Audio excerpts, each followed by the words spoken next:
प्रणाम भगवान। ओम श्री गुरुवे नमः। देखिए, श्रीमद् भगवद गीता में चौथे अध्याय के 41वें और 42वें श्लोक में भगवान कह रहे हैं कि संशय रहित निष्काम कर्मयोगी की कर्म बंधन से मुक्ति। हे धनंजय, जिसने कर्म योग की विधि से समस्त कर्मों का परमात्मा में अर्पण कर दिया है और जिसने विवेक द्वारा समस्त संशयों का नाश कर दिया है, ऐसे वश में किए हुए अंतःकरण वाले पुरुष को कर्म नहीं बांधते। इसलिए हे भरतवंशी अर्जुन, तू हृदय में स्थित इस अज्ञान जनित अपने संशय का विवेक ज्ञान रूप तलवार द्वारा छेदन करके समत्व रूप कर्म योग में स्थित हो जा और युद्ध के लिए खड़ा हो जा। स्वामी उड़िया बाबा जी महाराज कहते हैं कि हे धनंजय, जिसने योग यानी ब्रह्म अभ्यास या ब्रह्माकार वृत्ति के द्वारा कर्मों का त्याग कर दिया है और ज्ञान द्वारा जिसके संशय निवृत्त हो गए हैं और जो आत्मनिष्ठ है उसे कर्म नहीं बांधते। व्याख्या, यहाँ आत्मवान सिद्ध पुरुष को कहा है। कर्म सिद्ध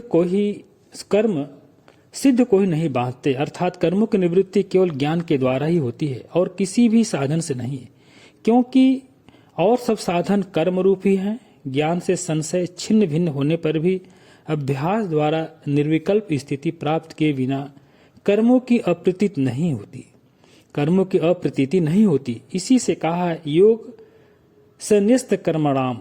योग शब्द गीता में 64 बार आया है, परंतु प्रसंग अनुसार इसका अर्थ है कहीं ज्ञान परक, कहीं भक्ति परक और कहीं कर्म परक होता है। इसका अर्थ ब्रह्माकार वृत्ति ही है।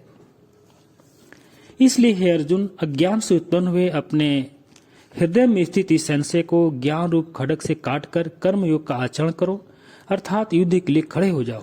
यहाँ अहम ब्रह्मास्मि में यह अखंडाकार वृत्ति ही ज्ञान खड्ग है। ज्ञान के पहले जो निष्काम कर्म किया जाता है उसमें वास्तविक निष्कामता नहीं होती, उसमें केवल निष्कामता की भावना होती है। वास्तविक निष्काम कर्म तो वही होता है जो ज्ञान होने के पश्चात किया जाता है। बिल्कुल सही भगवान कह रहे हैं।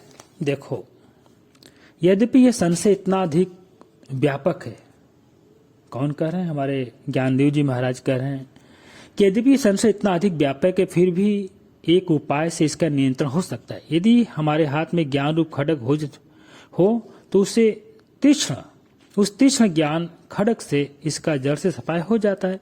फिर ज्ञान में लेस मात्र भी इसका कोई अंश शेष नहीं रह जाता। इसलिए हे पार्थ, तुम शीघ्र उठो, अपने हृदय में स्थित संशय का नाश कर डालो। इस प्रकार सर्वश्रेष्ठ और ज्ञान रूपी दीपक श्री कृष्ण ने ये सब बातें कृपा पूर्वक अर्जुन से कही। हे महाराज धृतराष्ट्र, संजय कहे धृतराष्ट्र से, हे महाराज धृतराष्ट्र, आप भी इन सब बातों को अपने चित्त में धारण करें।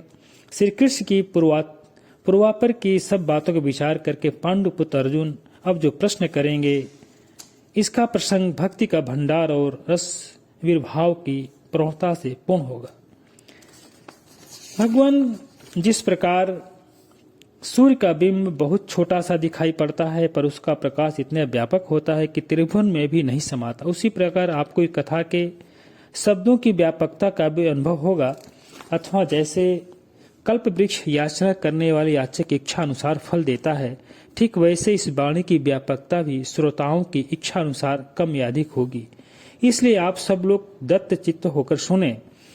पर अब अधिक कहने की जरूरत नहीं है। जो लोग सर्वज्ञ हैं उनको अपने आप समझ में आता है, इसलिए और अधिक क्या कहा जाए। मेरी एकमात्र विनती है कि आप लोग ध्यान देकर सुने। जैसे किसी स्त्री में लावण्य, गुण और कुलीनता के साथ साथ पतिव्रत्य भी रहता है, वैसे इन पंक्तियों में साहित्य का ललित गुण और शांत रस, इन दोनों का ही समावेश स्पष्टतः दृष्टिगोचर होता है। एक तो चीनी यानी खांड यूं ही लोगों को रुचिकर है, तो इस पर भी यदि वह दवा के रूप में दी जाए तो फिर वह बार बार प्रसन्नता पूर्वक क्यों न खाई जाए।